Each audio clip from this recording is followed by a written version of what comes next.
श्री शिवाय नमस्तुभ्यम। हर हर महादेव। मित्रों, महादेव की कृपा आप पर और आपके संपूर्ण परिवार पर बनी रहे। मित्रों, आज के इस वीडियो के जो परम पावन एवं विशेष उपाय हैं वह पंडित प्रदीप जी मिश्रा की कथा से लिए गए हैं। तो इन परम पावन एवं विशेष उपायों को अवश्य ही सुनिए।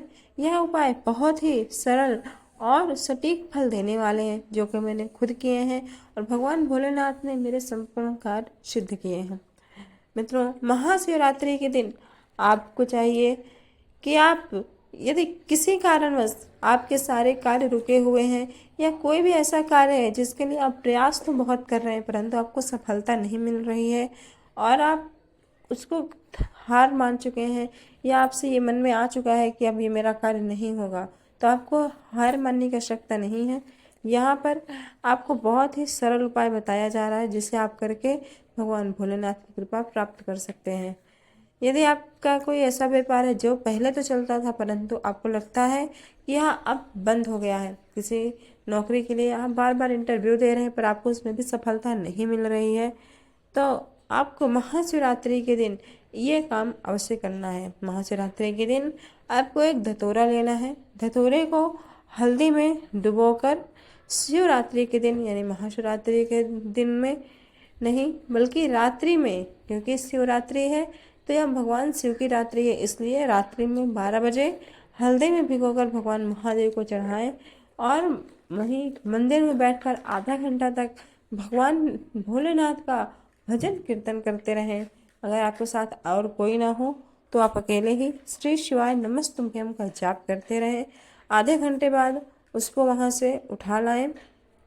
फिर उसे सुबह 4 बजे लाल कपड़े में या मौली में बांधकर अपने नौकरी व्यवसाय या यदि आप इंटरव्यू देने जा रहे हैं तो उसको अपने पॉकेट में रखकर ले जाएं और इंटरव्यू दें अगली शिवरात्रि। क्योंकि मित्रों, ये तो महाशिवरात्रि है परंतु शिवरात्रि हर महीने आती है, इसलिए भगवान भोलेनाथ अवश्य ही आपकी अगली शिवरात्रि तक कार्य पूरा कर देंगे। यदि आप आइए अब दूसरा महा उपाय जानते हैं। यदि आपका कोई ऐसा कार्य है जिसको आप बहुत दिनों से कर रहे हैं पर कोई ना कोई अड़चन आ रही है, बाधाएं आ रही हैं जिसके कारण आपका वह कार्य हो नहीं रहा, घर में लक्ष्मी का आगमन नहीं हो रहा, बहुत परेशान है, थक हार चुके हैं, तो यह उपाय अवश्य करिए। दूसरा महा उपाय है महाशिवरात्रि का कि आपको क्या करना है, 1 काली मिर्च और 7 काले तिल के दाने लेने हैं। उन्हें अपने सीधे हाथ में यानी कि राइट हैंड में हथेली में रखना है और भगवान शिव के मंदिर जाकर भगवान शिव के सम्मुख अपनी मनोकामना पूरी करने की विनती करना है। फिर वह शिवलिंग के ऊपर आप समर्पण कर दें। भगवान शिव को धीरे धीरे जल चढ़ाएं और उनसे अपने मन की बात कहें। ऐसा करने से भगवान शिव अवश्य ही आपकी वह मनोकामना अवश्य ही पूरी करेंगे।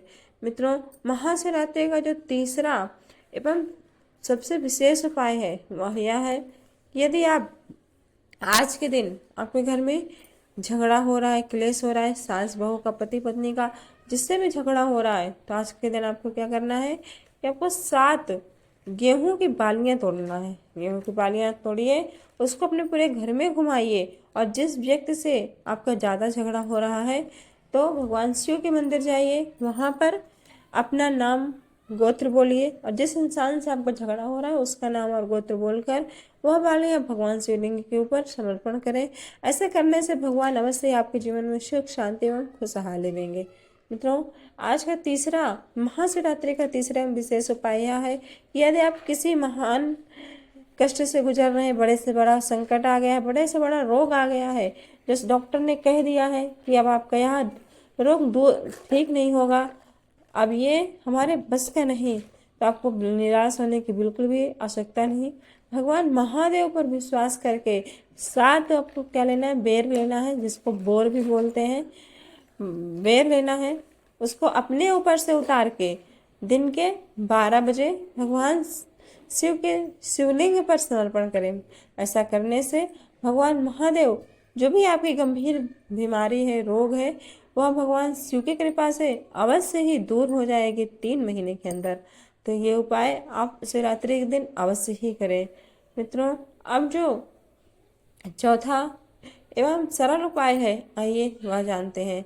शिवरात्रि के दिन का जो चौथा एवं सरल उपाय है वह है चावल का। यदि आपके घर में किसी कारणवश भी झगड़ा हो रहा है, क्लेश हो रहा है, तो आप शिवरात्रि के दिन जब भगवान का पूजन करते हैं, क्योंकि भगवान शिव के पूजन का भी एक नियम होता है। पहले तो आप जैसे स्नान कराएं तो दूध, दही, घी, शहद और इन पांचों चीज़ों से स्नान कराएं। फिर पंचामृत से स्नान कराएं।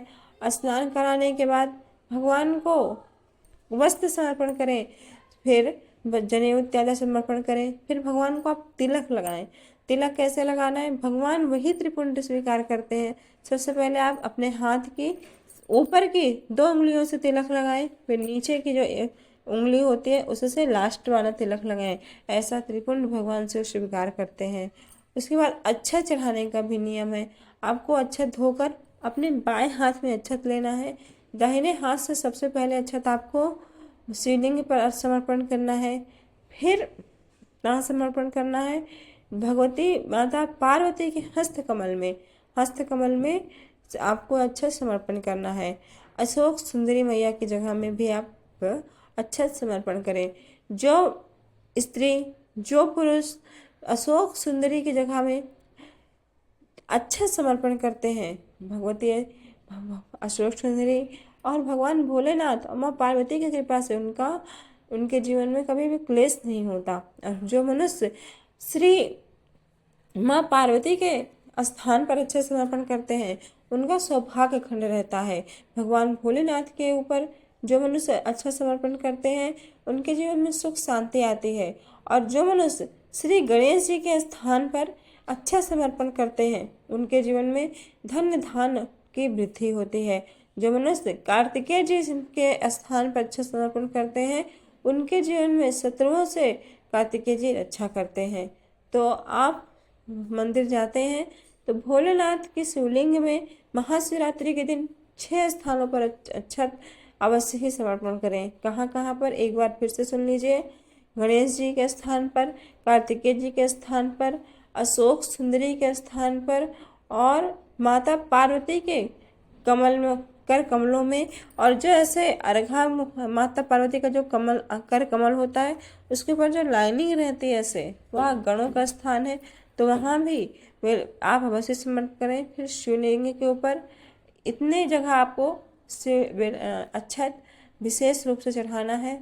फिर आप जब बेलपत्र चढ़ाएं तो बेलपत्र कम से कम 5 होनी चाहिए महाशिवरात्रि के दिन। पहला बेलपत्र भगवान शिव के शिवलिंग के ऊपर। दूसरा बेलपत्र पहला बेलपत्र जब आप शिवलिंग के ऊपर चढ़ाते हैं तो उसकी जो डंडी होती है वह जलाधारी की तरफ हो और जो बीच की पत्ती होती है बड़ी उसका मुख आपकी तरफ हो। और ऐसे ही बेलपत्र आपको जलाधारी पर भी समर्पण करना है। तीसरी बेलपत्र जहाँ आपने अच्छा चढ़ाया है वहाँ पे समर्पण करें। चौथी बेलपत्र गणेश जी के स्थान पर, 5वीं कार्तिकेय जी के स्थान पर। तो ऐसे इस प्रकार आपको बेलपत्र अवश्य ही समर्पण करना है। और फिर धूप दीप करें, बैर भगवान भोलेनाथ को चढ़ाएं। इस प्रकार जो मनुष्य महाशिवरात्रि के दिन भगवान भोलेनाथ का पूजन करते हैं, महादेव उनकी अवश्य सभी मनोकामनाओं को पूरी करते हैं। आज के दिन यदि आपसे हो सके तो भगवान शिव के शिव मंदिर में 3 गोल बत्तियों का दिया गाय के देसी घी भरकर रात्रि में अवश्य जलाएं। और इससे आपके घर में सुख शांति में समृद्धि आएगी, धन वैभव की कभी कोई कमी नहीं होगी। तो मित्रों, उम्मीद है कि ये वीडियो आपको थोड़ा भी अच्छा लगा होगा। तो अच्छा लगा हो तो लाइक शेयर अवश्य करिएगा। और हमारे चैनल पर आप पहली बार आए तो चैनल को सब्सक्राइब कर बेल आइकन प्रेस करना ना भूलें। कमेंट बॉक्स में श्री शिवाय नमस्तुभ्यम अवश्य